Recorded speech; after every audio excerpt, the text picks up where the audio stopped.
এই যে শুনছো? হুম, তোমাকেই বলছি। আমাদের চ্যানেলটি সাবস্ক্রাইব করে দাও না প্লিজ।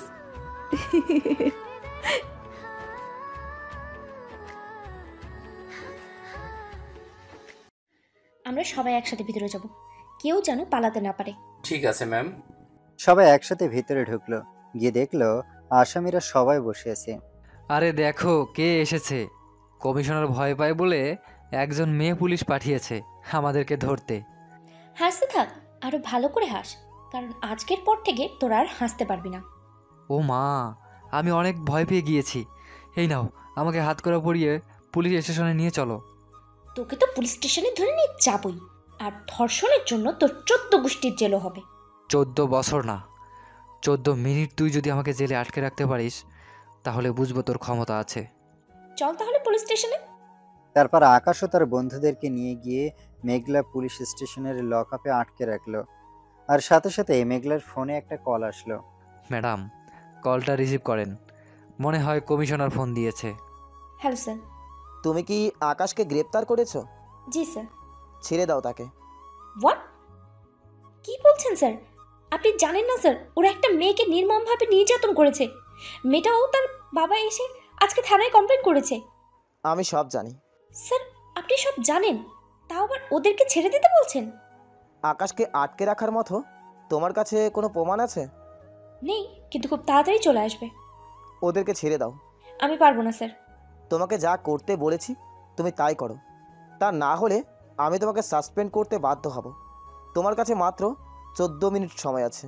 মেঘলা আর কোনো উপায় না পেয়ে ছেলেগুলোকে ছেড়ে দিতে বাধ্য হলো। সেন্টি, ছেড়ে দাও ওদের। আকাশও তার বন্ধুরা ভেতর থেকে বের হয়ে আসলো। আরে ম্যাডাম, ঘড়িটা একটু দেখেন। ম্যাডাম মনে হয় হাতে ঘড়ি পরেননি। আমি দেখি তো। একই ম্যাডাম, এখনও তো 5 মিনিটও হয়নি। হাসতে থাক, যখন সময় আসবে তখন আর এই হাসির সুযোগ পাবি না। আপনি আমার ক্ষমতার সম্পর্কে কিছুই জানেন না, নতুন এসেছেন তো তাই। আপনার মতো পুলিশ অফিসার আমাদের বাড়িতে ওয়াচম্যানের চাকরি করে, একদম হোয়াইট ওয়াশ। খুব তাড়াতাড়ি তোকে আবারও এইখানে নিয়ে আসবো, আর তখন আর কেউ তোকে বাঁচাতে পারবে না। কিছুদিন পর আবারও একটা রেপ করব, পারলে আটকান। মেঘলার আগে চিৎকার করে দেয়ালে ঘুষি মারতে লাগলো। পরের দিন সকালবেলা। ম্যাডাম, কালকে আকাশের বিরুদ্ধে যে মামলা করেছিল তার বাবা আপনার সাথে দেখা করতে যাচ্ছে। মেঘলা মনে মনে ভাবছে এখন সে কি জবাব দিবে তাকে। সে তো আকাশকে শাস্তি দিতে পারেনি। ম্যাম, ওনাকে ভিতরে পাঠাবো? ঠিক আছে, ভিতরে পাঠিয়ে দাও। ভালো আছেন ম্যাডাম? বসুন। আপনাকে কিছু বলতে হবে না ম্যাম, আসলে দোষটা আমাদেরই। কেন যে আপনাদেরকে বিশ্বাস করতে গিয়েছিলাম জানেন ম্যাম?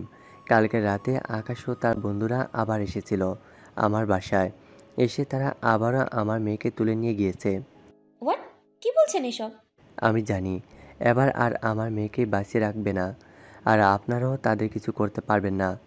দেখুন, আপনি কোনো চিন্তা করবেন না, আমরা এখনই আপনার মেয়েকে খোঁজ করে বের করব। আপনারা আর কিছু করতে পারবেন না, এবার যা করার করবে ভিলেন। ভিলেন? ভিলেন। এবার আমি খুঁজে বের করব ভিলেনকে। আমার মেয়েকে তো আর বাঁচাতে পারবো না, কিন্তু যারা ওর সাথে অন্যায় করেছে তাদের শাস্তি দিতে এবার আমি ভিলেনকে খুঁজে বের করব। আসি ম্যাডাম, ধন্যবাদ। ভিলেন? কে এই ভিলেন, যেখানে পুলিশের চাইতেও ভিলেনকে এত বেশি ভরসা করে? না, এটাকে মেয়েটাকে খুঁজে বের করতে হবে। হে আল্লাহ, আমি তো আমার মেয়েকে বাঁচাতে পারলাম না। তোমার কাছে এখন একটাই চাওয়া, ভিলেন রাজাকে যেন খুঁজে পাই। কিছু সময় পর মেয়েটির লাশ খুঁজে পায় পুলিশরা। লাশটি দেখে মেঘলার চোখের কোণায় পানি চলে আসে। মেঘলার ফোনে কল চলে আসলো। হ্যালো। কি ম্যাডাম, কেমন দিলাম? বলেছিলাম না আবার হবে। এইবার আমি রেপ করেছি, সাথে মেরেও ফেলেছি। পারলে আমাকে এবার অ্যারেস্ট করে দেখান, দেখি আপনার কি ক্ষমতা আছে। তোকে আমার হাত থেকে কেউ বাঁচাতে পারবে না আকাশ, তোর মৃত্যু আমার হাতেই হবে। ফোনটা কেটে দিয়ে স্যারের উদ্দেশ্যে মেঘলা বলল, দেখেছেন স্যার, কাল যদি ওই আকাশের বাচ্চাটাকে না ছাড়তাম তাহলে আজ মেয়েটি বেঁচে থাকতো। জানি বেঁচে থাকতো, কিন্তু ওই মেয়ের জায়গায় আজকে আমার মেয়ে থাকতো। কি বলছেন স্যার? আপনি কমিশনার হয়ে এই গুন্ডাকে ভয় পান? তুমি কাকে অ্যারেস্ট করবে? তুমি কি জানো আকাশের ভাই এই দেশের মন্ত্রী? ওর ভাইকে বাঁচানোর জন্য সব কিছু করতে পারে। তাই বলে আমরা কিছুই করতে পারবো না? ওরা যাই করবে না কেন সেটা আমরা মুখ বুজে সহ্য করে নেব? তাহলে কেন এই পোশাক পরেছি আমি? চাই না আমার এমন চাকরি। এই নিন আমার রেজিগনেশন লেটার। দেখো মেঘলা, সময় একদিন আমাদেরও আসবে। সেদিন আর আমাদের হাত থেকে এই গুন্ডাদেরকে কেউ বাঁচাতে পারবে না। সেদিনটা কবে আসবে স্যার? পুলিশের উপরে মানুষ ভরসা না করে একটা গুন্ডার উপরে মানুষ ভরসা করছে। মানে কে এই গুন্ডা? নামটা বলেছিল ভিলেন। ভিলেন রাজা? স্যার আপনি এই নামটা শুনে এত ভয় পাচ্ছেন কেন? আর আপনি ঘামছেন কেন? কারণ তুমি যার নাম বলেছ সে কোনো সাধারণ গুন্ডা না। স্যার কে এই ভিলেন? আমি তার সম্পর্কে জানতে চাই। তাহলে শোনো। এরপর কমিশনার বলতে শুরু করলো, আজ থেকে 3 বছর আগে আমি যখন নতুন এসেছিলাম তখন একটি মেয়েকে 5 জন ছেলে মিলে রেপ করে মেরে ফেলে। মেয়েটির বাবা থানায় মামলা করতে চায়, কিন্তু ছেলেগুলোর বাবা থানার ওসিকে টাকা দিয়ে ওই মামলা বন্ধ করে দেওয়ার চেষ্টা করে। পরের দিন সকালবেলা ওই 5 জন ছেলেকে সহ ও এসিকে কে যেন মেরে থানায় সামনে ঝুলিয়ে রেখে চলে যায়। যখন জানতে পারে ভিলেন এই কাজ করেছে তখন পুলিশ ফোর্স পাঠানো হয় ভিলেনকে ধরে আনার জন্য। সেই কথা মতো আমরা সবাই ভোর 5টার সময় ওই এলাকায় যাব আর ভিলেনকে গ্রেপ্তার করে আনব। এরপর আমরা ভোর 5টার সময় পুলিশ ফোর্স নিয়ে ভিলেনের বাড়ি ঘেরাও করে ফেলি। কিছুক্ষণ পর ভিলেনের বাড়ির ভেতরে আমরা প্রবেশ করি। ওই পুলিশ, তোদের এত বড় সাহস কি করে হয় যে ভিলেন রাজার বাড়িতে প্রবেশ করিস?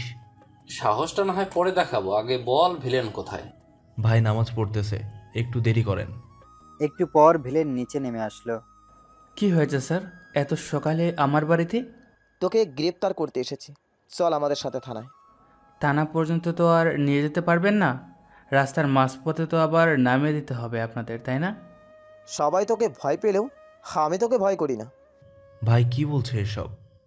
চুপ, অনেক দিন ধরে সকালে বাইরে বের হই না, আজকে না হয় পুলিশের গাড়ি দিয়ে বের হলাম। তারপর ভিলেনকে নিয়ে থানার উদ্দেশ্যে রওনা দিল। এই ভিলেনকে নাকি সবাই ভয় পায়, কই আমাদের তো কিচ্ছু করতে পারলো না। ভিলেন গাড়িতে বসে মুসকি মুসকি হাসছে আর সাথে পাশে বসে থাকা পুলিশরাও হাসছে। তখন কমিশনের ফোনে একটা কল আসে। কমিশনার কলটা রিসিভ করতেই যা শুনতে পেল সেটা শুনে ঘামতে শুরু করে দিল। কমিশনারকে ঘামতে দেখে সবাই কমিশনারকে জিজ্ঞেস করলো, কি হয়েছে স্যার, আপনি ঘামছেন কেন? বাসা থেকে মা ফোন করেছিল, বলল কারা যেন এসে আমার বউ বাচ্চাকে তুলে নিয়ে গিয়েছে, আর যাওয়ার সময় নাকি একটা নাম বলে গিয়েছে। কি নাম স্যার? ভিলেন।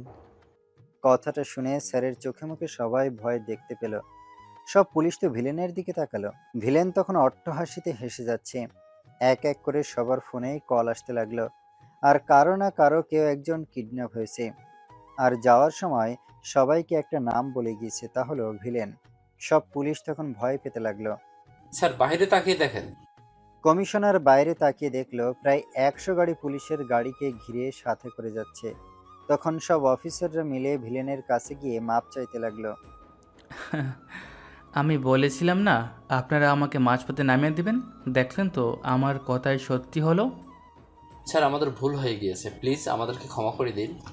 আপনারা আমাকে ধরতে এসেছেন কারণ আমি ওই খারাপ 5 জন ছেলে আর পুলিশকে মেরেছি, তাই তো?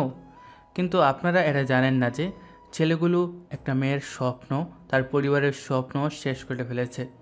মেয়েটা বড় হয়ে ডাক্তার হতে চেয়েছিল কিন্তু হতে পারল না, আর আপনাদের পুলিশ ওই ছেলেগুলোকে সাহায্য করতে চেয়েছিল বাঁচানোর জন্য, তাই আমি সবাইকে মেরে ফেলেছি। সুতরাং আপনারা যদি এখন গাড়ি থামাতেন তাহলে আমি বাড়ি চলে যেতে পারি। ভিলেনের কথা শুনে সাথে সাথে গাড়ি ব্রেক করে ভিলেনকে নামিয়ে দেয়। ভিলেন যাওয়ার আগে হাসতে হাসতে বলতে লাগলো, আমার অনুমতি ছাড়া কেউ আমাকে থানায় নিয়ে যেতে পারবে না, এটাই হলো ভিলেন রাজার পাওয়ার।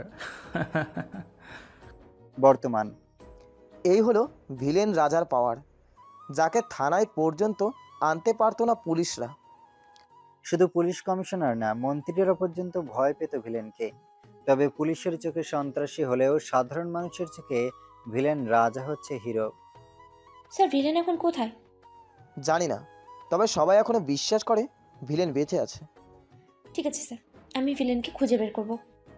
মেঘলা এখন আর থানায় না গিয়ে সোজা চলে গেল শাওনের কাছে। মেঘলা জানতে পেরেছে শাওন ভিলেনের ব্যাপারে সব কিছু জানে। শাওন এখন একটা চায়ের দোকান চালায়। বলেন ম্যাডাম, কি চা খাবেন? ভিলেন কোথায়? আপনি ভুল জায়গাতে চলে এসেছেন ম্যাডাম, মাফ করবেন। আমি ভুল জায়গায় আসিনি শাওন। আমি ভিলেন সম্পর্কে জানতে চাই, প্লিজ আমাকে ফিরিয়ে দিও না। শাওন কিছুক্ষণ ভেবে তারপর বলল, বিকেলে আমার বাড়িতে চলে আসবেন, সেখানে কথা হবে। এখন এখান থেকে চলে যান। মেঘলা শাওনের কথা মতো বিকেলে তার বাড়িতে চলে যায়। এবার বলো ভিলেনের সম্পর্কে। শুনেন তাহলে। অতীত। ভাই রেডি হয়ে কোথায় যাচ্ছ? একটু বাইরে যাব। আচ্ছা ঠিক আছে, চলো। তুই কোথায় যাবি? কেন? তোমার সাথে যাব। আজকে আমি একাই বের হব। আমি তোমাকে একা বেরোতে দিব না, তোমার সাথে আমিও যাব। ভয় পাচ্ছিস কেন? আমার কিচ্ছু হবে না। আচ্ছা ঠিক আছে। ভিলেন চলে গেল। তোরা শোন আমার কথা। ভাই যতই বলুক না কেন, তোরাও চল, আমরা দূর থেকে ভাইকে ফলো করব। কিরে, তোরা এমন করে আমার দিকে তাকিয়ে আছিস কেন? শাওন ভাই আপনার পিছনে তাকিয়ে দেখেন। শাওন পিছনে তাকিয়ে দেখে ভিলেন সেখানে দাঁড়িয়ে রয়েছে। আর যদি তোরা আমার পিছু নিয়েছিস তো তাহলে তোদের এমন অবস্থা করব যার কোনো দিন আমার সাথে আসতে পারবি না। এরপর ভিলেন চলে গেল। তবে তার একটা সুন্দর নাম আছে, নিলয়, কিন্তু সবাই তাকে ভিলেন রাজা হিসেবেই চিনে আর ডাকে। একজন ছেলে শাওনের উদ্দেশ্যে বলল, ভাই আমরা কি এখন ভিলেন রাজাকে ফলো করব? তোর যদি মায়ের খাওয়ার ইচ্ছা থাকে তাহলে তুই যা। ভিলেন অনেকদিন পর গাড়ি নিয়ে একা রাস্তায় বের হয়েছে। হঠাৎ দেখলো রাস্তার পাশে মানুষের ভিড়, সবাই দাঁড়িয়ে আছে। ভিলেন মুখে রুমাল লাগিয়ে গাড়ি থেকে নামলো সেখানে কি হয়েছে দেখার জন্য। গিয়ে দেখলো একটি মেয়ে একজন বৃদ্ধা মহিলাকে নিয়ে বসে আছেন আর সবার কাছে সাহায্য চাইছে হাসপাতালে নিয়ে যাওয়ার জন্য। রাজা সেটা দেখা মাত্র বৃদ্ধা মহিলাটিকে কোলে তুলে তার গাড়িতে উঠালো। মেয়েটি বৃদ্ধা মহিলাটির মাথা তার কোলে রেখে বসে পড়লো। কিছুক্ষণ পর তারা হাসপাতালের সামনে চলে আসলো। রাজা মহিলাটিকে হাসপাতালে ভর্তি করিয়ে দিয়ে চলে এলো। গাড়িতে এসে দেখে পিছনের সিটে একটি ব্যাগ পড়ে আছে। ভিলেন ভাবছে ব্যাগটি মনে হয় ওই মেয়ের, সেজন্য ব্যাগটি মেয়েটিকে দিয়ে আসতে গেল। ভিলেন ব্যাগটি নিয়ে হাসপাতালের ভিতরে গিয়ে দেখে মেয়েটি ডাক্তারের সাথে ঝগড়া করছে। কি হয়েছে?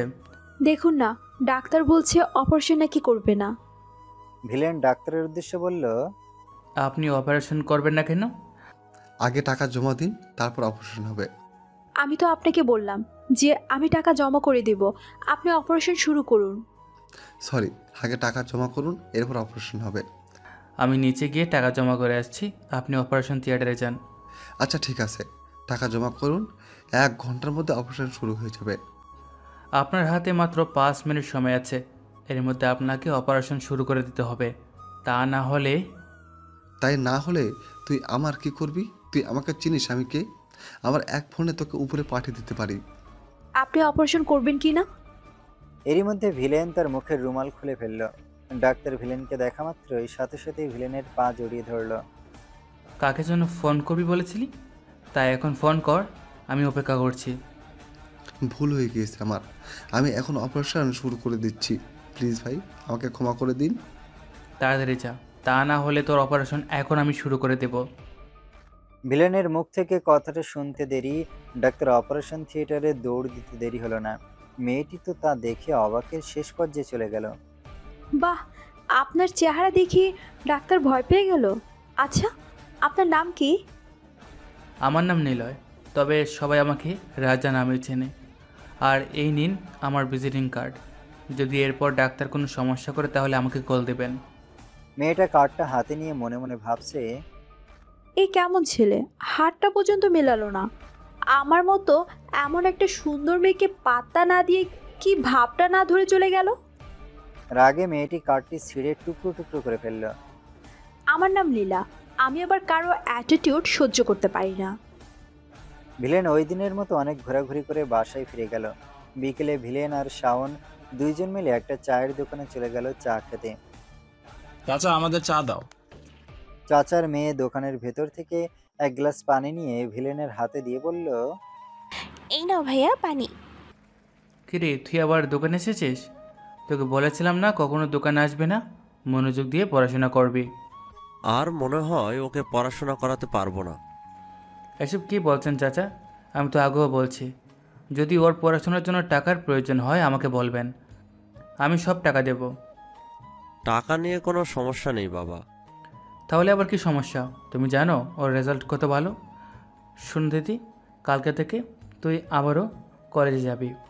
আমাকে তো ভর্তিই করেনি কলেজে। ভর্তি করেনি মানে? তুই আমাকে সব কিছু খুলে বলতে কি হয়েছে? আমাকে একটি ছেলে অনেক দিন ধরেই বিরক্ত করছে। আমাকে অনেক বাজে বাজে কথা বলে আর খারাপ খারাপ প্রস্তাব দেয়। কলেজের প্রিন্সিপাল আমাকে ভর্তি করেনি। উনি বলেছেন আমি যদি সেই ছেলের খারাপ প্রস্তাবে রাজি হই তাহলে নাকি আমাকে কলেজে ভর্তি করবেন, এর আগে না। এত কিছু হয়ে গেল আর আমাকে একবারও কিছু জানালি না? আমি তো তোর ভাই, আমাকে একবার বলে দেখতি। ওকে, সমস্যা নেই, কাল সকালে রেডি হয়ে থাকবি, আমি তোকে কলেজে নিয়ে যাব। ঠিক আছে ভাইয়া। এখন যা, আমার জন্য একটা চা বানিয়ে নিয়ে আয়। অনেক দিন ধরে আমার এই ছোট্ট বোনের হাতে চা খায়নি। আমি এখনই বানিয়ে দিচ্ছি ভাইয়া। শাওন, কাল সকালে। আর বলতে হবে না, আমরা সবাই রেডি থাকবো। এরপর পরের দিন সকালবেলা। জানিস তুলি, ওই ছেলেটা না কত কিউট, হ্যান্ডসাম, তারপর আবার মানুষকে সাহায্য করে। দেখ, তুই কিন্তু কালকে থেকে এই এক কথা কয়েকশো বার বলে ফেলেছিস। রাতে এর জন্য ঘুমাতে পারিনি।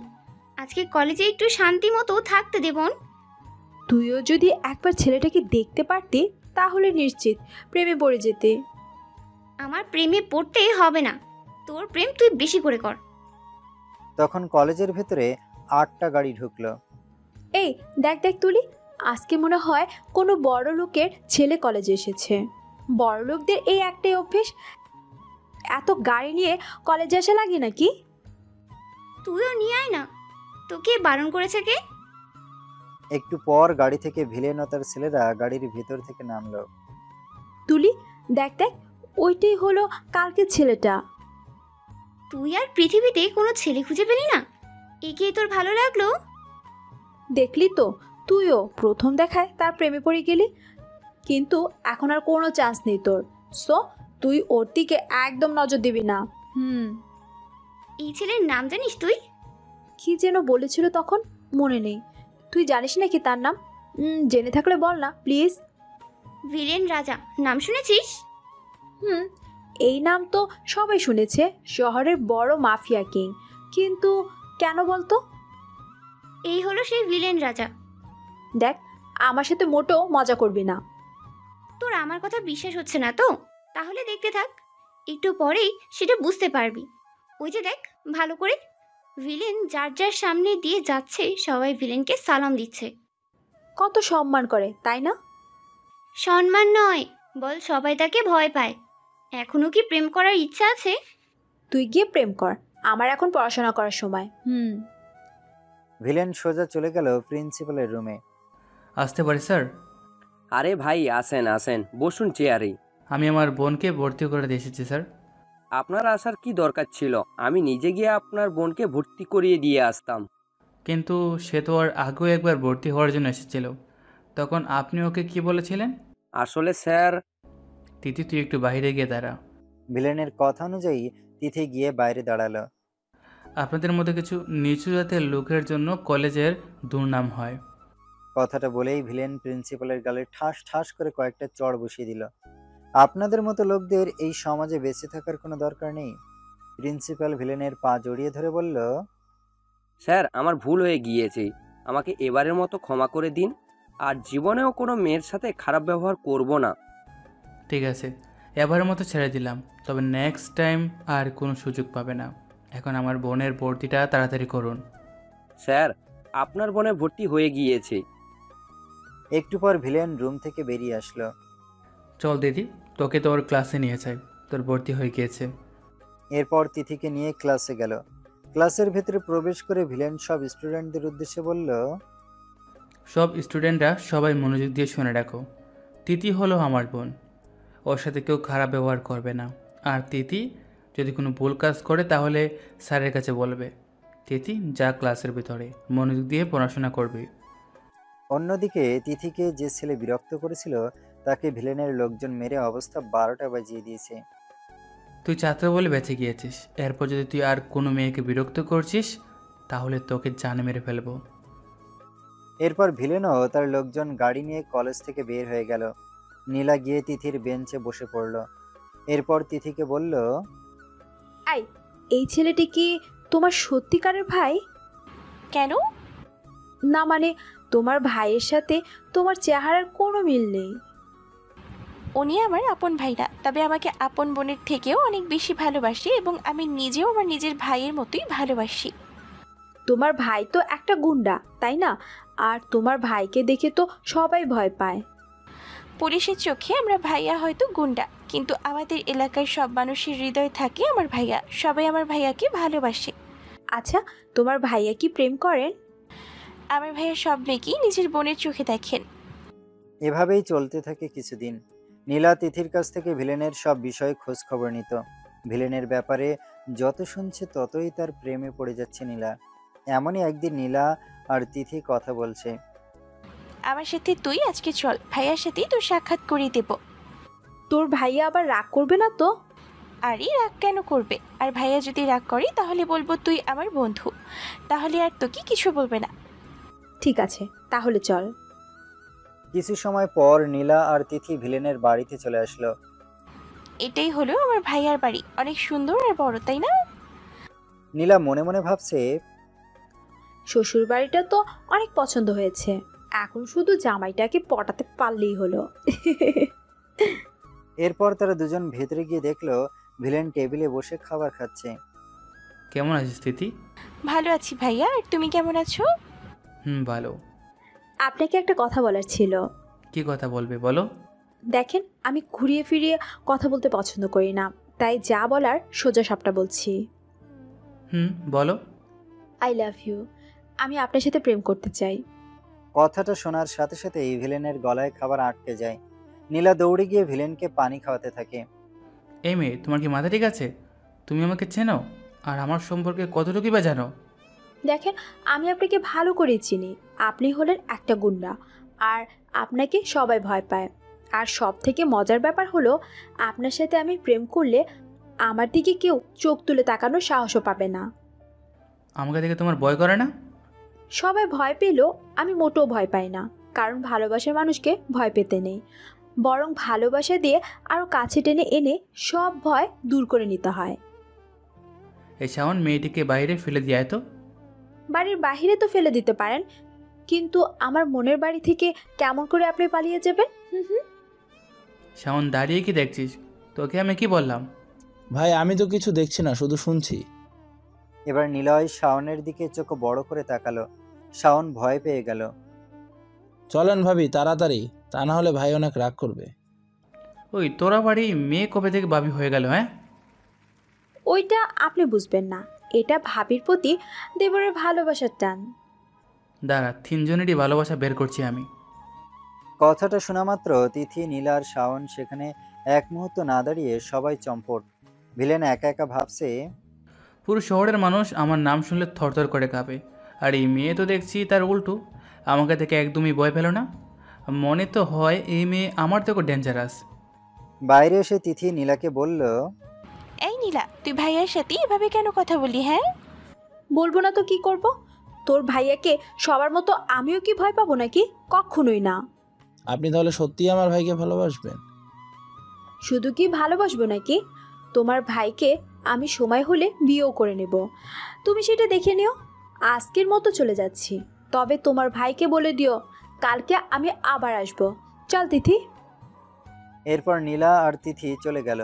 শাওন মনে মনে অনেক খুশি। সে মনে মনে ভাবছে, এতদিন পর ভাইয়ার জীবনে কেউ একজন এন্ট্রি নিয়েছে। আমার বিশ্বাস এই মেয়ে পারবে ভাইয়াকে ঠিক করতে। পরের দিন সকালে, এই শাওন, শাওন, কি হয়েছে ভাইয়া? আগে সোজা হয়ে দাঁড়া, এবার বল কটা বাজে? কাল রাতে একটু দেরি করে ঘুমিয়েছিলাম, তাই ঘুম থেকে উঠতে একটু লেট হয়ে গেল।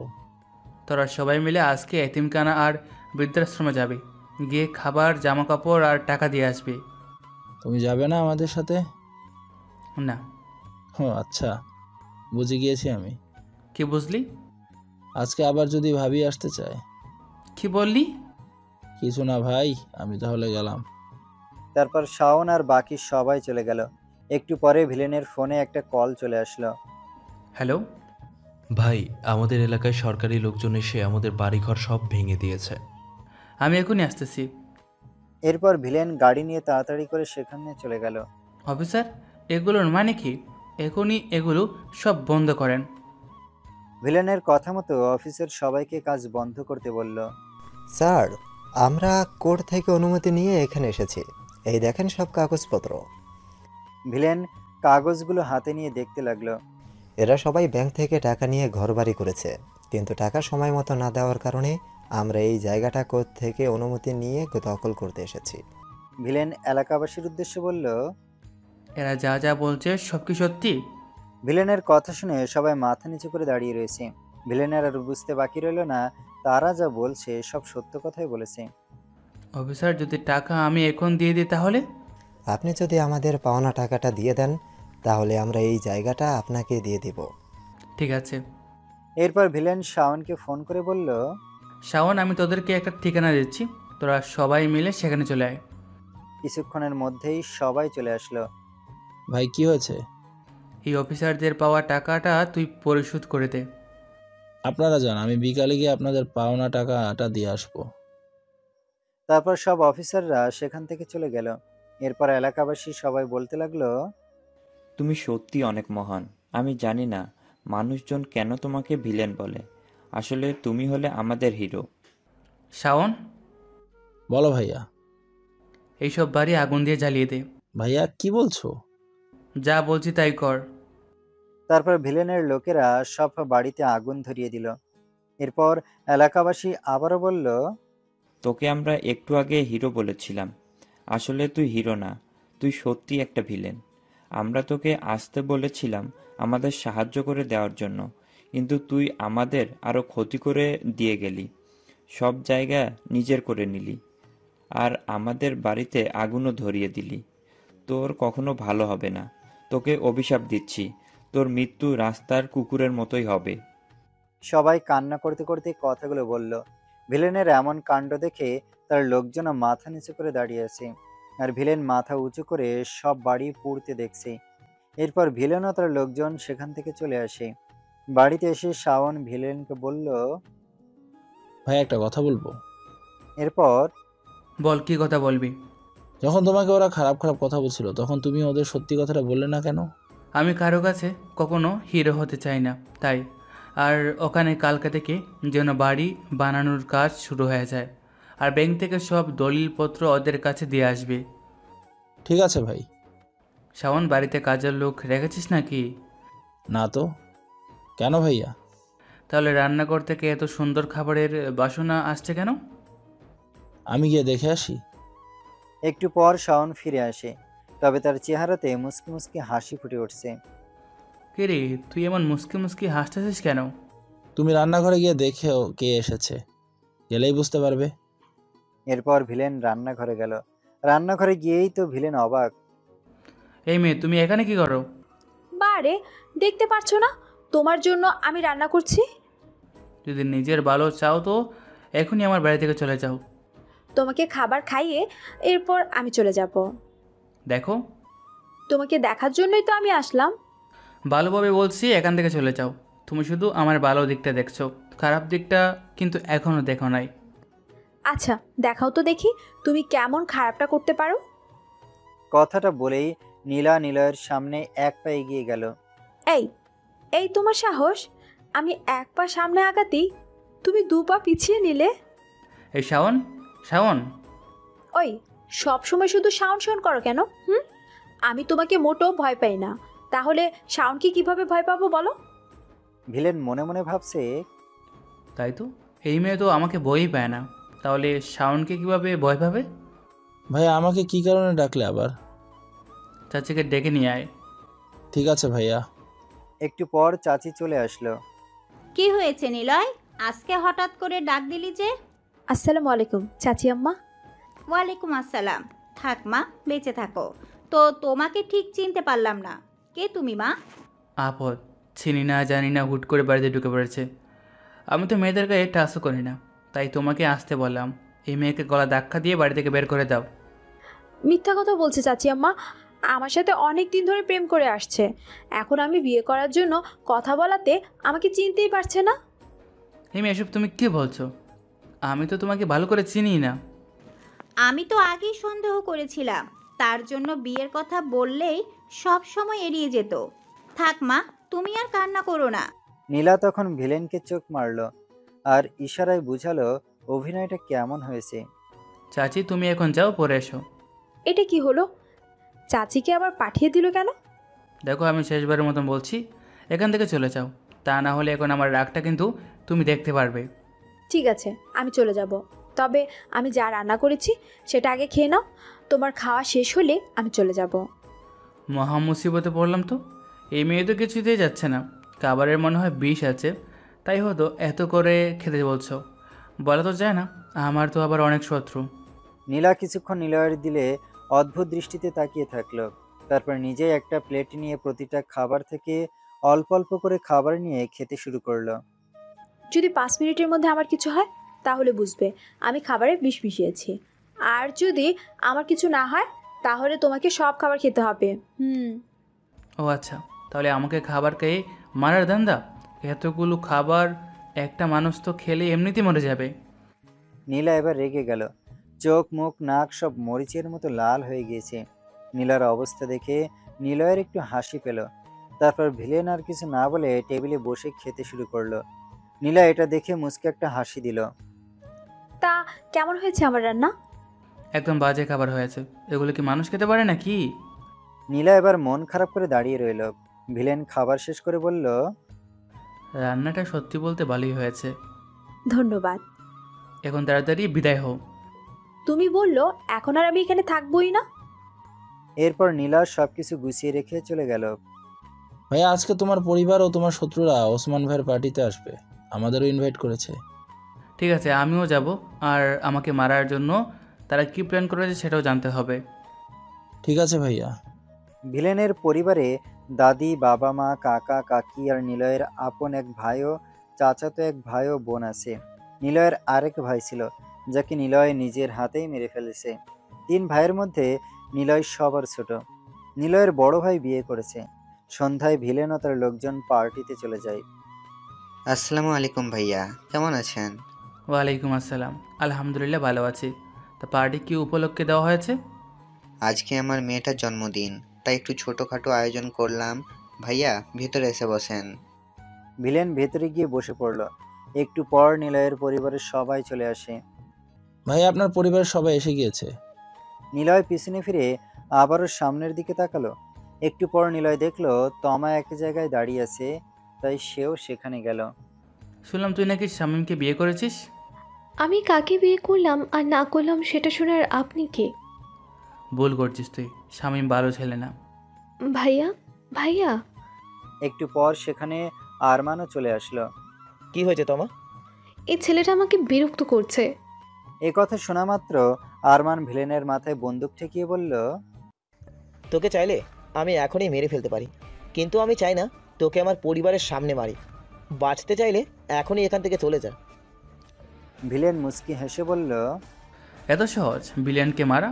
একবার চারদিকে ভালো করে তাকিয়ে দেখ। আরমান চারিদিকে তাকিয়ে দেখলো ভিলেনের লোকজন হাতে পিস্তল নিয়ে তার লোকজনের মাথায় পিস্তল ধরে দাঁড়িয়ে আছে। এমনকি তার পরিবারের উপরেও পিস্তল তাক করে ধরে রেখেছে। যদি তুই একটা গুলি চালাস তাহলে এখানে 100 গুলি চলবে। আমার আবার দয়ামায়া বলতে কিছু নেই। যেটা ছিল সেটা অনেক আগেই শেষ হয়ে গিয়েছে। তুই আর বেশি দিন বাঁচতে পারবি না। 12 বার তো চেষ্টা করে দেখেছিস, কিন্তু একবারও তো সফল হতে পারিসনি। ঠিক আছে, আরও চেষ্টা করে দেখ পারিস কি না। শাওন। জি ভাইয়া। সবাইকে নিয়ে চল, এখন এরা আমাকে নিয়ে মারার প্ল্যান করবে। তবে যাওয়ার আগে শুনে রাখ আরমান, তোর বাপকে বলবি অন্যের জমি যেন জোর করে দখল না করে। আর যদি এই কাজটা করে তাহলে আমি সেখানে অবশ্যই থাকবো। Good bye mister Arman Chowdhury. Niloy কালো একটা সানগ্লাস চোখে পরে ভিলেনের মতো করে একটা হাসি দিয়ে চলে গেল। ভাই, একটা প্রশ্ন করবো তোমাকে। কর। তোমার পরিবার কেন তোমার দুশমন? তোমাকে কেন তারা মারতে চায়? আর তুমি কেন তোমার আপন বড় ভাইকে মেরে ফেললে? তোকে কতবার বলবো আমি তোকে এসব প্রশ্নের উত্তর দিতে পারবো না? তা বলবে কেন? আমি তোমার কে হই যে আমাকে বলবে? কি আমার বাড়ি দেখছি আমার উপর রাগ করছে। এখন আমার কি হবে? আমাকে তো একজন বললো মেরে ফেলবে। তুমি শুধু একবার বলো, এখনই ওদের গিয়ে মেরে ফেলে আসি। এই তো আমার ভাই, যে সব সময় আমাকে নিয়ে পাবে। কিন্তু তুমি তো আমার কথা একবারও ভাবো না। আচ্ছা বল, তোর কি চাই? আমার একটা ভাবি চাই। আবার সেই ফালতু বেছাল? ফালতু তো লাগবেই এখন। কালকে আমার জন্য একটা ভাবি নিয়ে আসবো। তোমার জন্য ভাবি আনবে মানে? তোকে বিয়ে করাবো। এমনিতে বাড়িতে একজন মেয়ের প্রয়োজন। আমি পারবো না, তবে তুই ঠিকই পারবি। আচ্ছা সমস্যা নেই, তোমারও বিয়ে করার দরকার নেই আর আমারও বিয়ে করার দরকার নেই। ভাইয়া দেখো, ওইটা ভাবি না? কয়েকটা ছেলে মিলে ভাবিকে বিরক্ত করছে। গাড়ি থামাতে বল। তারপর ভিলেন একাই গাড়ি থেকে নেমে ছেলেগুলোর পিছনে গিয়ে দাঁড়ালো। নীলা ভিলেনকে দেখে মুচকি একটা হাসি দিয়ে এবার ছেলেগুলোকে মারতে লাগলো। ছেলেগুলো নীলার হাতে মার খেয়ে বুঝতে পারলো না তার মধ্যে হঠাৎ করে এমন সাহস কোথা থেকে আসলো। পিছনে তাকিয়ে দেখে ভিলেন দাঁড়িয়ে আছে। তখন ছেলেগুলো ভিলেনের পা জড়িয়ে ধরে বলল, স্যার আমাদের ভুল হয়ে গিয়েছে, আর জীবনেও এমন কাজ করব না, প্লিজ আমাদেরকে ক্ষমা করে দিন। আমি যদি আজকে এখানে না আসতাম তাহলে তোরা কিভাবে বুঝতি যে তোরা যা করতে যাচ্ছিলি সেটা ভুল ছিল? শাওন? ভাই বলো। এসবগুলোকে গাড়িতে করে নিয়ে আসা, এরপর এদের শিখিয়ে দিয়ে মেয়েদের সাথে কেমন ব্যবহার করা উচিত। স্যার এবারের মতো আমাদের ক্ষমা করে দিন প্লিজ। ক্ষমা কিভাবে করতে হয় সেটা আমি তোদেরকে আজকে শিখাবো, চল আমার সাথে। এত রাতে যদি কোনো মেয়ে রাস্তায় একা দাঁড়িয়ে থাকে তাহলে কি কোনো ছেলে বিরক্ত করবে না? আসলে এখানে একটা কাজে এসেছিলাম, কাজ শেষ করে বাসা যাওয়ার জন্য অপেক্ষা করে গাড়ির জন্য অপেক্ষা করছিলাম, কিন্তু একটা গাড়িও পাচ্ছিলাম না। তাই এখানে দাঁড়িয়ে গাড়ি আসার জন্য অপেক্ষা করছিলাম। ঠিক তখনই ওই ছেলেগুলো আমার সামনে এসে অসভ্যতামি করতে শুরু করে দেয়। আচ্ছা ঠিক আছে, তুমি এখন গাড়িতে উঠে বসো, আমি তোমাকে নামিয়ে দিচ্ছি। আচ্ছা। ভিলেন এরপর গাড়িতে উঠে গাড়ি চালাতে শুরু করলো। আচ্ছা, তোমার সাথে কি সব সময় ওই বডিগার্ডগুলো থাকে? হঠাৎ এমন কথা কেন? তুমি কি আমাকে একা পেয়ে মেরে ফেলার ফন্দি করেছো নাকি? দূর। আচ্ছা, তোমাকে জন্মের সময় কি তোমার মুখে মধু দিয়েছিল? কেন? কারণ তোমার মুখ থেকে সব সময় তেতো কথা বের হয়। আমি এমনই। তা এত দলবল নিয়ে কোথায় গিয়েছিলে? একটা পার্টিতে। দেখো, তুমি পার্টিতে যাও আর যেখানে যাও না কেন, তোমার পাশে যেন কোনো মেয়েকে না দেখি। আপাতত তুমি এখন তোমার হোস্টেলের ভিতরে যাও। এত তাড়াতাড়ি চলে এসেছি, ঠিক আছে? আর আমার কথা যেন মনে থাকে। এরপর নীলাকে নামিয়ে দিয়ে ভিলেন সেখান থেকে গাড়ি নিয়ে চলে যায়। নীলা ভিলেনের চলে যাওয়ার দিকে তাকিয়ে অদ্ভুত একটা হাসি দিয়ে হোস্টেলের ভেতরে চলে যায়। এরপর ছোট একটা প্রশ্ন, নীলার এমন অদ্ভুত হাসিতে আপনি কি বুঝতে পারলেন? সকালবেলা ভিলেন ঘুমিয়ে আছে, কিন্তু তার মনে হচ্ছে কেউ যেন তার মাথায় হাত বুলিয়ে দিচ্ছে। চোখ খুলে দেখলো তার দাদি এসেছে। কেমন আছো? ভালো, তুই কেমন আছিস? আমি অনেক ভালো আছি। এখন যা ফ্রেশ হয়ে আয়, আমি তোর জন্য খাবার নিয়ে এসেছি। একটু পরে নিলয় যখন ফ্রেশ হয়ে তার দাদির কাছে আসলো। আমার একটা কথা রাখবি? কি কথা বলো? তুই তাড়াতাড়ি বিয়ে করে নে। আমি সব কথা রাখতে পারবো, কিন্তু এটা না। আমি মরে গেলে তখন তো তুই একা হয়ে যাবি। তোর দাদির তো ইচ্ছা ছিল যে তোর সন্তানকে আমি মরার আগে দেখে যাওয়ার। এরই মধ্যে সেখানে নীলার আগমন। খুব তাড়াতাড়ি আপনার সেই ইচ্ছা পূরণ হবে। এই মেয়ে কী সব আবল তাবল বলছো? তোমাকে তো ঠিক চিনতে পারলাম না। আমি হলাম আপনার নাতনির বউ। এই মেয়ে কী বলছো এসব? দেখেছেন দাদি, আপনার নাতি সব সময় আমার উপরে রাগ দেখায়। নীলাকে কিছু বলতে যাবে তার আগেই ভিলেনের ফোনে একটা কল চলে আসে। হ্যালো। হ্যালো মাই ডিয়ার সন। আপনি? জানিস তুই একটা বোকা।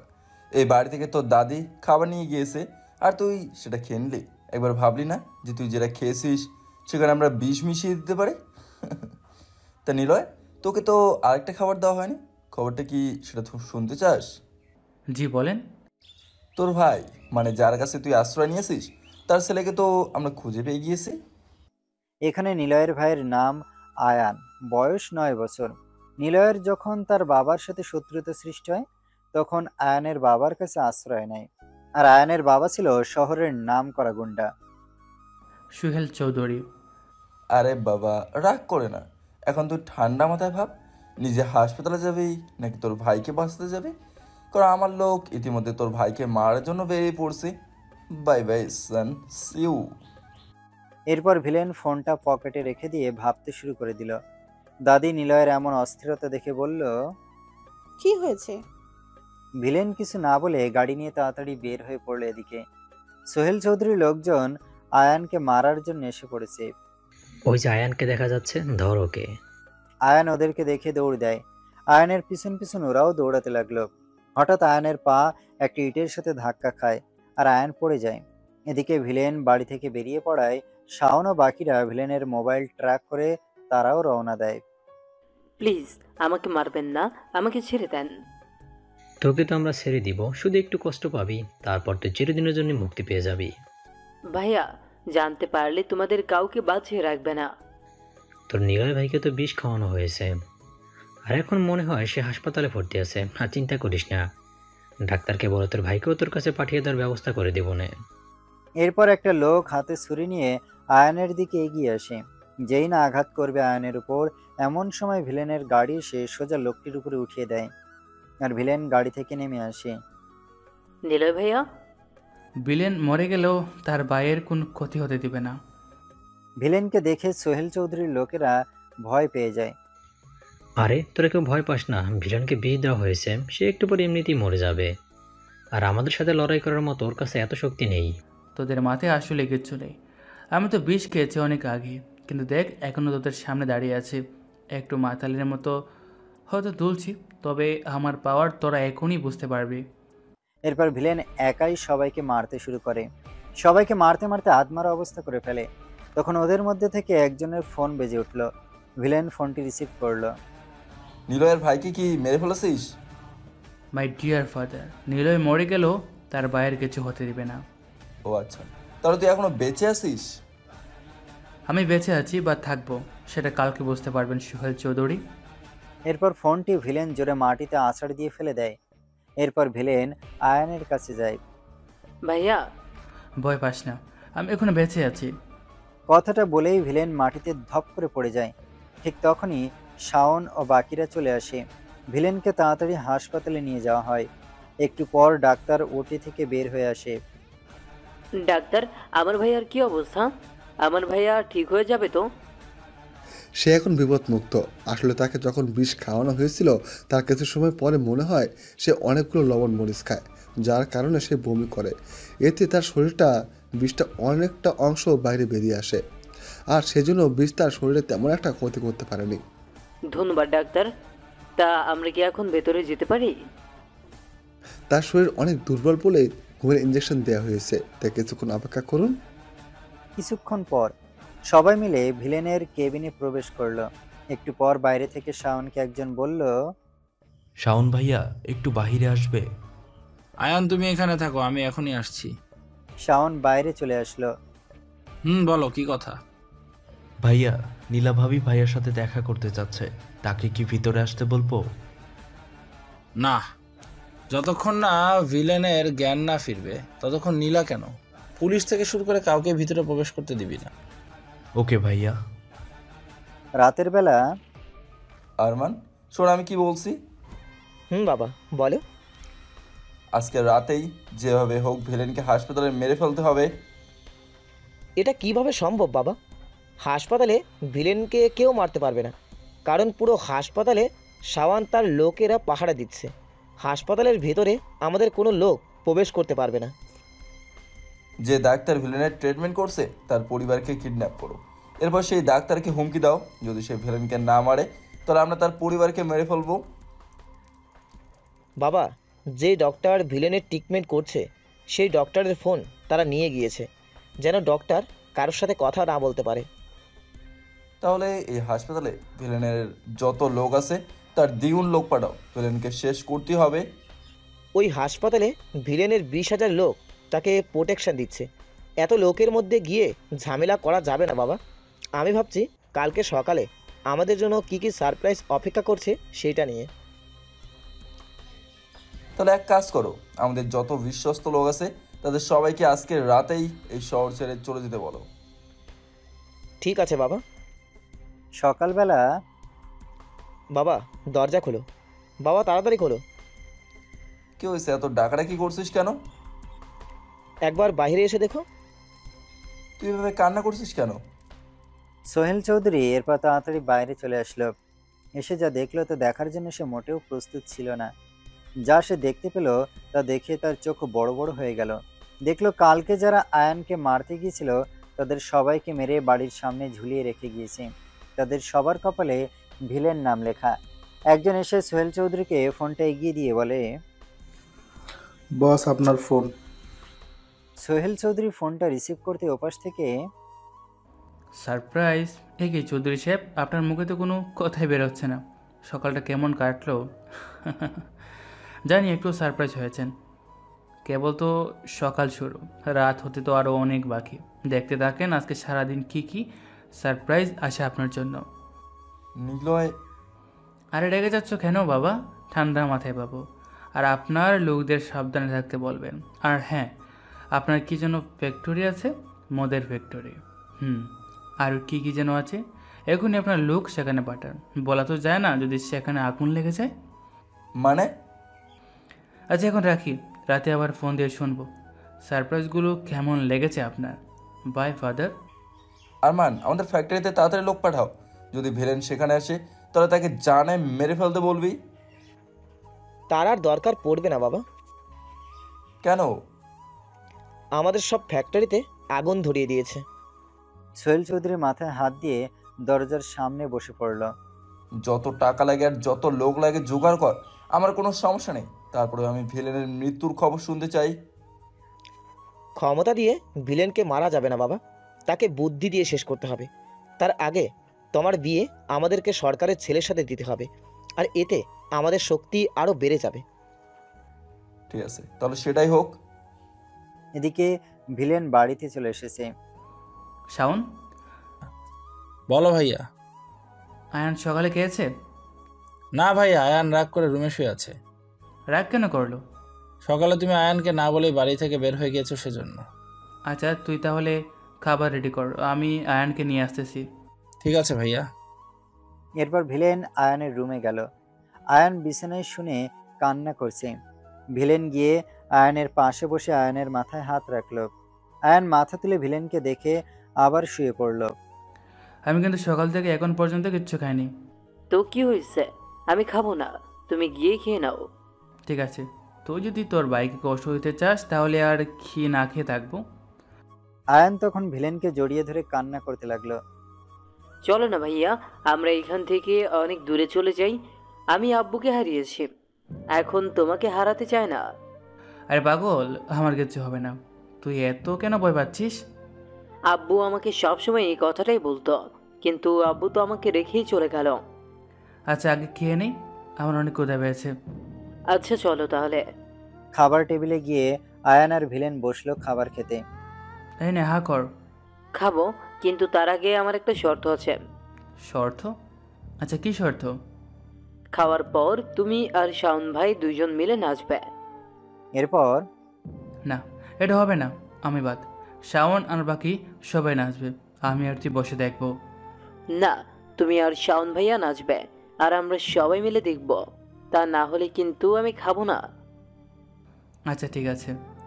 এরপর খাওয়া দাওয়া শেষ করে আয়ান বলল, এবার নিলয় ভাইয়া আর শাওন ভাইয়া নাচো, আর বাকিরা আমার সাথে এসে বসো। এরপর ভিলেন একজনকে বলল বক্সে গান প্লে করতে। যেই বক্সে গান প্লে করা হলো তখনই ভিলেন আর শাওন দুজনে মিলে নাচতে শুরু করে দিল। তাদের নাচ দেখে তো সবাই মাটিতে গড়াগড়ি করতে শুরু করে দিল। সবার হাসির সাথে একটি মেয়েরও হাসির শব্দ কানে গেল ভিলেনের। দরজার দিকে তাকিয়ে দেখে নীলা সেখানে দাঁড়িয়ে হাসছে। ভিলেন সবাইকে বাইরে চলে যেতে বলল। তুমি কে? আমি হলাম তোমার ভাইয়ের জিএফ। এই মেয়ে, তুমি একদম ওর সাথে মিথ্যা কথা কবা না। আমি যা বলছি একদম সত্যি কথা বলছি। আমি তোমাকে অনেক অনেক অনেক ভালোবাসি। তুমি আমার সম্পর্কে কি জানো? হ্যাঁ, আমি হলাম ভিলেন, কাউকে মারতে 1 সেকেন্ডও সময় নিই না। আর তুমি আমাকে ভালোবাসো? ভালোবাসি। আচ্ছা, তুমি আমাকে তোমার ভালোবাসার একটা কারণ দেখাও তো। তুমি আজ পর্যন্ত যতজনকে মেরেছ তারা সবাই খারাপ মানুষ ছিল, আর শুধু আমি না, তোমাকে অনেক মেয়ে ভালোবাসে। তুমি ভিলেন বলে ভয় তোমাকে কেউ বলতে পারে না। তাহলে তুমি কেমন করে বলছো? কারণ আমি হলাম ভিলেনি। এসব প্রেমের বোধ মাথা থেকে নামিয়ে পড়াশোনায় মন দাও। আয়ন, ভাবি হিসেবে আমাকে তোমার কেমন লাগে? আমার কাছে তো অনেক ভালো লেগেছে। কয়েক মিনিটেই বুঝে ফেললি। কয়েক মিনিটে না, এর আগেও আমাদের মাঝে দেখা হয়েছিল। মানে? তখন আমি জানতাম না যে আয়ন তোমার ভাই। যদি জানতাম আয়ন তোমার ভাই, তাহলে তো প্রথমে তোমার ভাইকে পটাতাম। জানো ভাইয়া, ভাবে না অনেক ভালো। আমাদের এখানে এসে আমাদেরকে চকলেট কিনে দিত, আবার ছোট ছোট বাচ্চাদেরকে অনেক আদর করত। তুমি এতিমখানায় কেন যেতে? আসলে আমিও এতিমখানায় মানুষ হয়েছি, আর আমার মা বাবা অনেক আগে মারা গিয়েছে। আমি এই শহরে থাকি না, এই শহরে এসেছি পড়াশোনা করার জন্য। আর কেন জানি তোমাকে আমার অনেক ভালো লেগে যায়। সরি, আসলে আমি বুঝতে পারিনি যে তোমার মা বাবা নেই। এ কি ভিলেন সাহেব, আপনি দেখছি আবার মন খারাপ করতেও জানেন। এই তুমি এখন আমার বাড়িতে থেকে বের হয়ে যাও। আবার ভিলেনগিরি শুরু করে দিয়েছেন। একটা কথা মনে রাখবেন ভিলেন সাহেব, তুমি যদি হও ভিলেন, তাহলে আমি হলাম ভিলেনি। ভাইয়া, ভাবি এখানেই থাকবে, আর আমি ভাবির সাথে গল্প করব। ভাবি, তুমি তো এখানেই থাকবে তাই না? আমি তো থাকতেই চাই, কিন্তু তোমার ভাইয়া কি আমাকে এখানে রাখবে? অবশ্যই রাখবে, কারণ আমি ভাইয়ার কাছে যা চাই তাই আমাকে দেয়।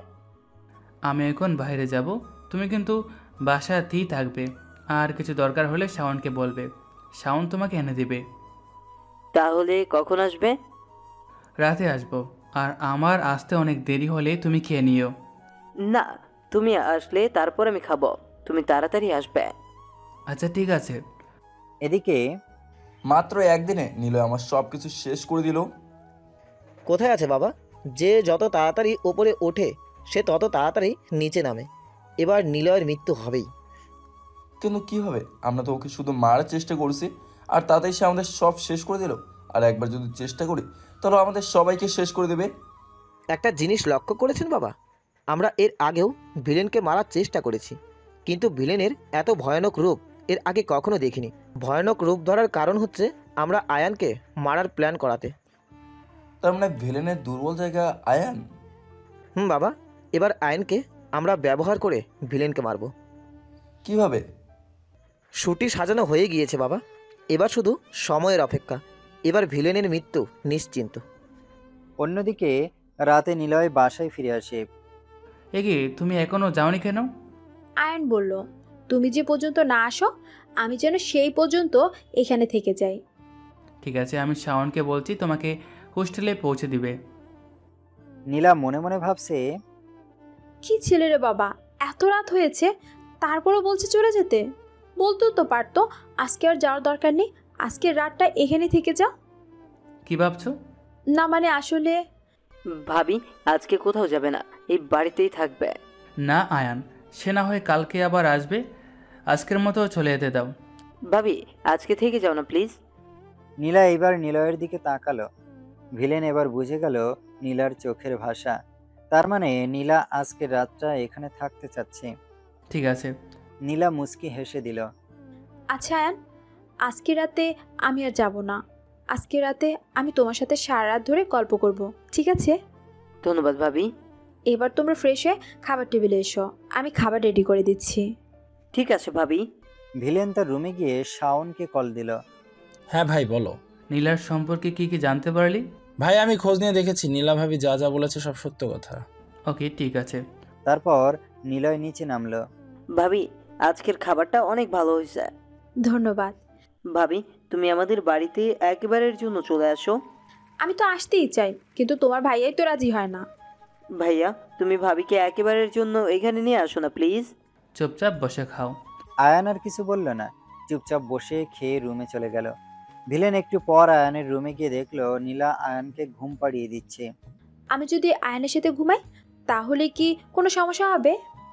ভিলেন একটু ভেবে বলল, আচ্ছা ঠিক আছে ঘুমাও। তারপর ভিলেন তার রুমে গিয়ে ঘুমিয়ে পড়ল। সকালবেলা ভিলেনের মনে হলো তার রুমে কেউ এসেছে। ভিলেন চোখ বন্ধ করে শুয়ে রইল। একটু পর ভিলেন বুঝতে পারল কেউ তার কপালে চুমু খেয়েছে।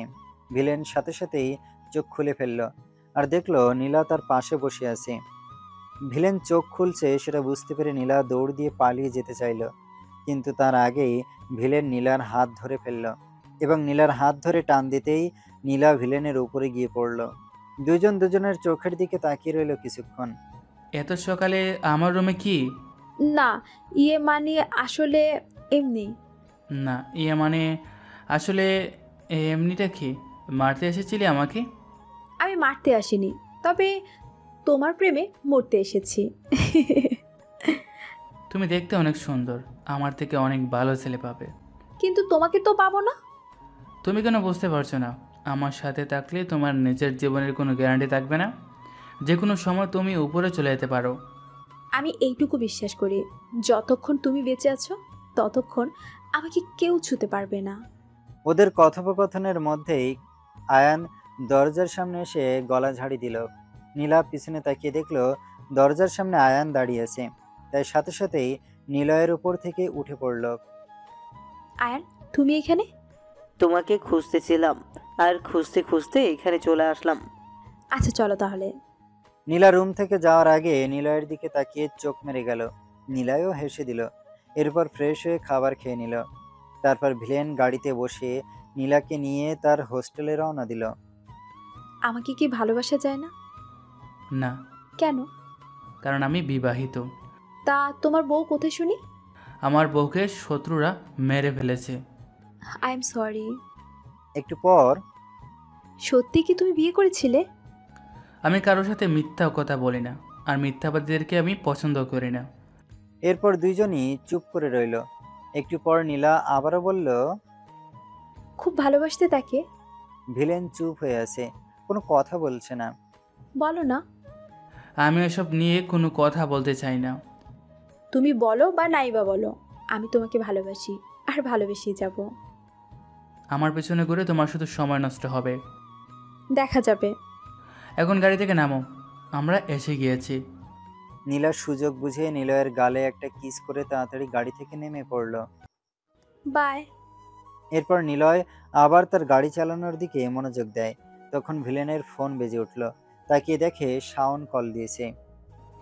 বলো। ভাইয়া, কাল রাতে তোমার সাথে শামীমের বিয়ে হয়ে গিয়েছে। তারা নিজের মেয়ের কপাল নিজের হাতই পড়ল। এবার তারা খুব ভালো করে বুঝবে সরকার কি জিনিস। কিছুদিন পর, ভাইয়া চল না, আজকে আমরা কোথাও ঘুরতে যাই। বাসায় এইভাবে থাকতে আমার আর ভালো লাগছে না। ঠিক আছে, বিকালে তোমাকে নিয়ে ঘুরতে যাব। তাহলে আমি নীলা ভাবিকে ফোন করে জানিয়ে দিই। ঠিক আছে। এরপর আয়ান নীলাকে ফোন করে সব জানিয়ে দিল। এদিকে আজকে একটা সুযোগ আছে ভিলেন আর আয়ানকে মেরে ফেলার। কিন্তু ভিলেনকে যদি না মারতে পারি, আর সে যদি আমার আসল পরিচয় জেনে যায়, কারণ ভিলেনের সাথে যারা থাকে তারা খুব বিশ্বস্ত, তারা কাউকে কিছু বলবে না ভিলেন কোথায় যাবে। এরপর সন্দেহ তোমার দিকেই যাবে। যদি ভিলেনকে না মারতে পারো তাহলে আমাকে একটা গুলি করবে। আর এমনিতেই ভিলেন সবার আগে তার বাবা আর ভাইকে সন্দেহ করবে, তোমার উপর সে সন্দেহ করবে না। ঠিক আছে, আমাকে শুধু জানিয়ে দিও কোথায় যাবে ভিলেন। ঠিক আছে, আই লাভ ইউ জানো। I love you too. এরপর নীলা ফোন রেখে দিল।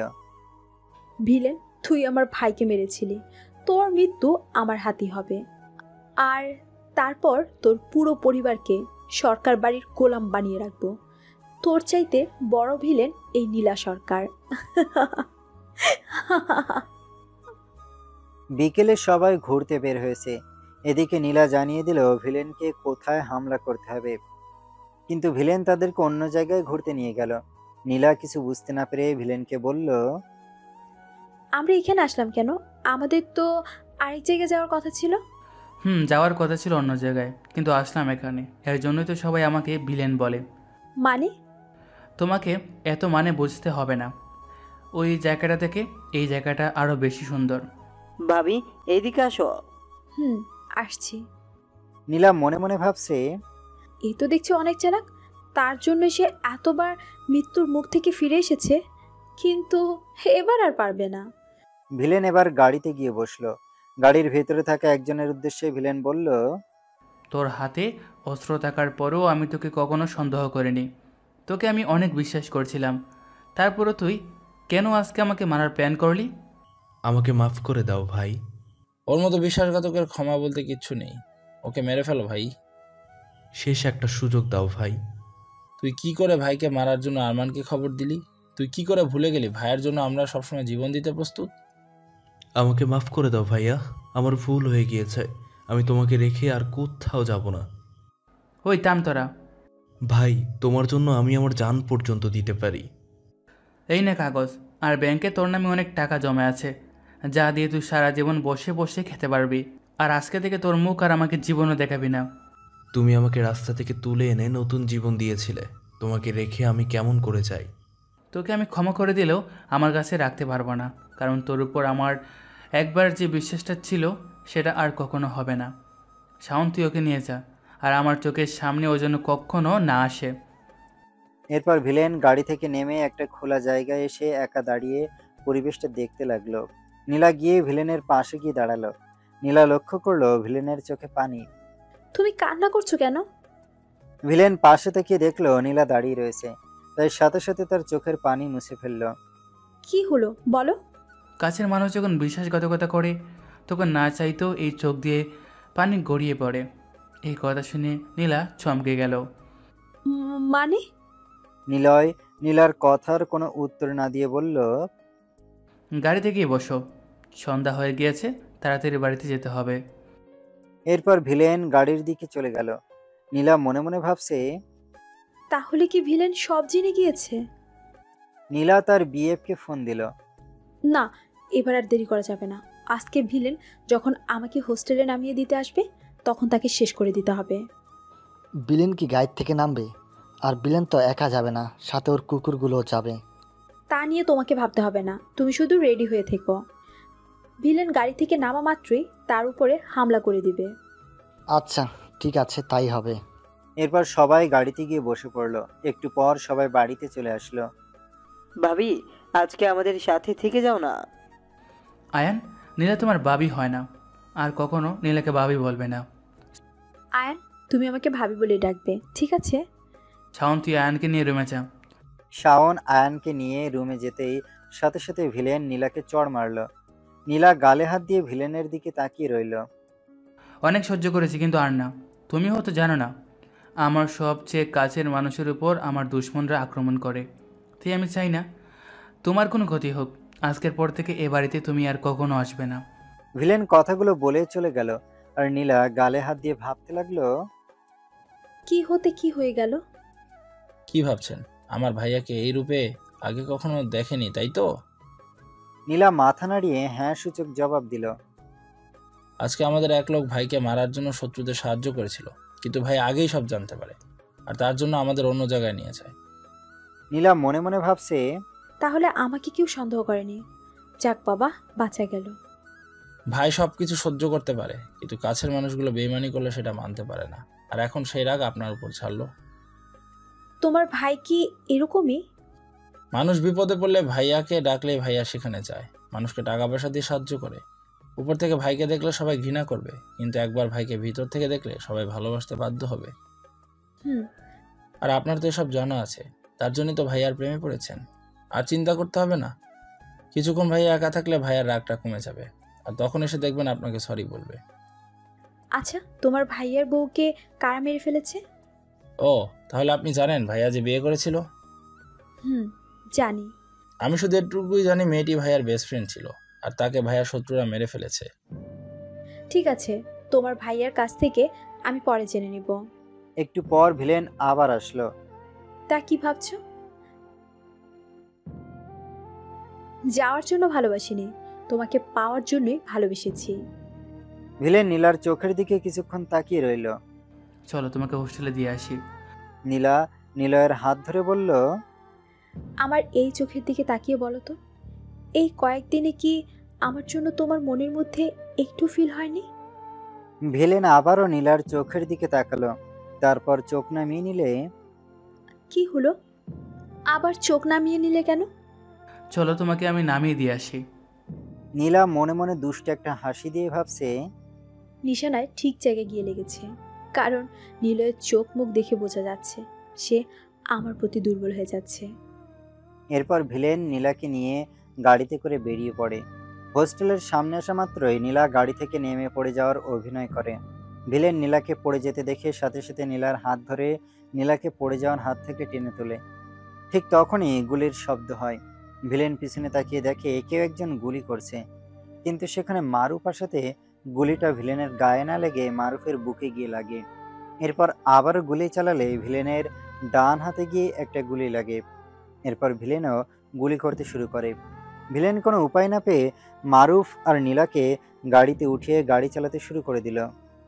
তোকে আমি এখান থেকে চলে যেতে বলছিলাম, কিন্তু তুই তারপরও কেন আসলি আমাকে বাঁচাতে? আর আমাকেই বা কেন মারতে চেয়েছিলি? তুই কিছু চিন্তা করিস না, তোর কিচ্ছু হবে না, আমি তোকে বাঁচাবো। ভিলেন তাড়াতাড়ি হাসপাতালে চলে আসে। মারুফকে ওটিতে নিয়ে যায় আর ভিলেনকে ডাক্তার এসে নিয়ে যায়। এদিকে নীলা তার বিএফকে ফোন দিল। তোকে দিয়ে একটা কাজও হয় না, ভিলেন এখনো বেঁচে আছে। আমার কি দোষ? আমি তো ঠিক মতোই গুলি করেছিলাম, কিন্তু মাঝখানে বিলিয়নটা লোক এসে দাঁড়িয়ে পড়ে। তোদের আর কিচ্ছু করতে হবে না, তোরা কেউ ভিলেনকে মারতে পারবি না। এর পরের বার যে কাজটা দিব সেই কাজটা দয়া করে ঠিক মতো করিস। ঠিক আছে, তুমি শুধু শুধু আমার উপর রাগ করো না। অন্যদিকে ডাক্তার ডাক্তার আমাকে ছাড়েন, আমাকে মারুফের কাছে যেতে হবে। আমি এই অবস্থায় কোথাও যেতে পারবো না, দয়া করে একটু শান্ত হন।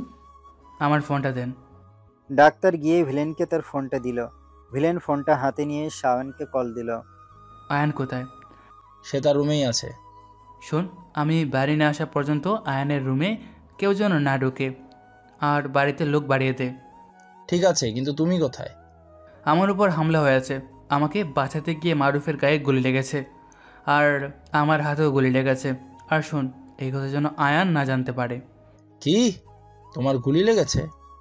কথাটা শাওন একটু জোরেই বলে ফেলেছে, যা আয়ানের কানে গিয়ে পৌঁছে গিয়েছে।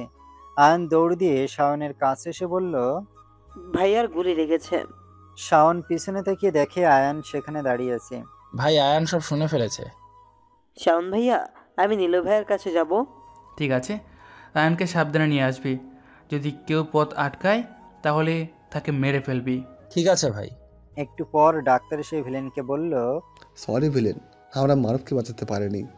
এটা শুনে ভিলেন কান্না করতে লাগলো। আয়ানকে নিয়ে শাওন হাসপাতালে চলে আসলো।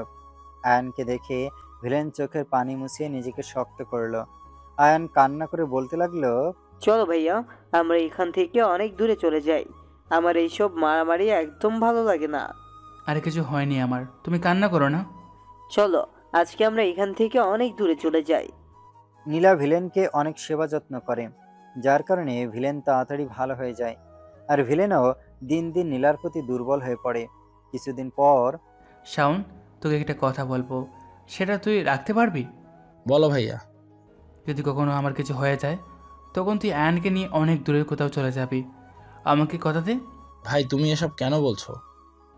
আজকাল কেন যেন আমার ভয় হতে শুরু করে দিয়েছে, মনে হয় মৃত্যু আমার খুব কাছে। ভাই, তুমি এসব কথা বলো না প্লিজ।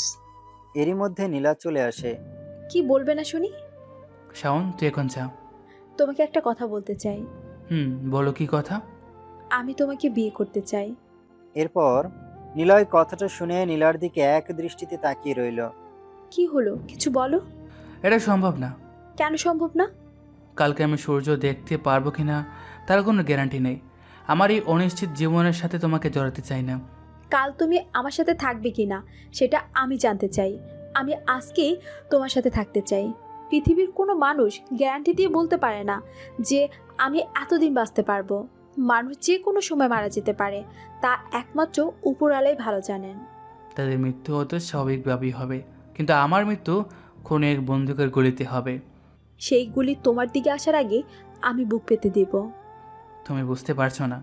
আমি জানি তুমি কেন আমাকে বিয়ে করতে চাও না, কারণ তুমি আমাকে ভালোবাসো আর আমার ক্ষতি তুমি চাও না, তাই তো? হ্যাঁ, আমি তোমাকে ভালোবাসি আর আমি চাই না তোমার কোনো ক্ষতি হোক। যদি তুমি আমাকে বিয়ে না করো তাহলে আমি নিজেকেই ক্ষতি করব। রাজি হয়ে যাও ভাই, আমরা তোমার সাথে আছি। আমরা জীবন দিয়ে হলেও তোমাদের রক্ষা করব। ভাইয়া প্লিজ রাজি হয়ে যাও। সবার জোরাজুরিতে একসময় ভিলেনও বলে ফেলল, ঠিক আছে, আমি রাজি। নীলা নিলয়ের কাছে এসে নিলয়কে জড়িয়ে ধরল। ভিলেনের মুখ থেকে রাজি কথাটা শোনা মাত্র সবাই খুশিতে আনন্দ করতে লাগলো। নীলাকে নিলয় কালকে বিয়ে করবে। পরের দিন সকালবেলা ভিলেন ও নীলা বিয়ের শপিং করতে বের হলো। শপিং মলে এসে দেখে দুইটি ছেলে একজন আরেকজনের সাথে মারামারি করছে। এটা দেখে ভিলেন ছেলে দুটির কাছে গিয়ে তাদের ঝগড়া থামিয়ে দিল। এরপর ফিরে এসে দেখে নীলা আর আয়ান সেখানে নেই। সাথে সাথে ভিলেন ও তার লোকেরা পাগলের মতো খুঁজতে শুরু করে দিল। তখন ভিলেনের ফোনে একটা কল চলে আসলো। হ্যালো, কি খবর জামাই বাবা? যদি নীলা আর আয়মানের কিছু হয়, দুনিয়ার কেউ তোকে আমার হাত থেকে বাঁচাতে পারবে না। বাহ, বলার আগেই তো দেখছি সব বুঝে গেছিস। আচ্ছা, আমি ওদের কিছু করব না যদি তুই আমার কথা রাখিস।